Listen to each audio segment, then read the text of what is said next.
An Australian garlic farmer has prompted consumers to buy locally grown garlic and to leave the imported product behind, as most of the local product goes to waste even though it is superior in quality. Russell Zano started out growing 1 acre of garlic 6 years ago on his property near Mundubbera in Queensland's Wide Bay Burnett region. He planted 20 acres this year, but said he was forced to look at optional export markets because the imported, cheap garlic was his biggest challenger. According to the Australian Garlic Producers Group, 95% of Australia's garlic is imported from China and is often sprayed with chemicals that are banned in Australia. Mr. Zano said the imported product was often bleached and had to be treated to prevent potential bacteria coming into the country. The Australian garlic hasn't had that treatment, so you've got a much stronger flavour and a lot better aroma that is much better eating, he said. Letitia Ware says Australian-grown garlic is a clean commercial product reflecting high standards. Chair of the Australian Garlic Industry Association Letitia Ware said Australia had a very high standard of a clean commercial production not reflected in the imported product. Most countries that import garlic have different standards of chemical controls and checks. There are many countries around the world that are using chemicals,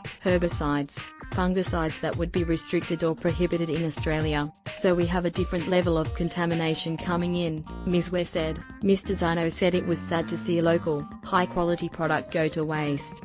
There is a big revolving door of growers and it's a shame because we can grow good Australian garlic, but we are not getting a fair deal, I suppose, he said.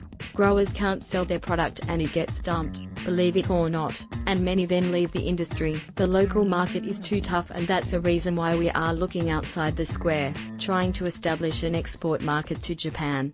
Australian garlic industry challenges. A still prevalent challenge for growers comes from the collapse of the industry in the 1990s when bulbs from China were imported at a price cheaper than local growers could compete with. Subscribe for the national headlines of the day. Ms. Ware said it was difficult for the industry to recover and growers had to start from scratch. Back then we not only lost the experienced growers but also government support and the investment in research and development, she said. Today you've got an industry that had to learn from scratch, which is fairly challenging for growers and people wanting to start in the industry.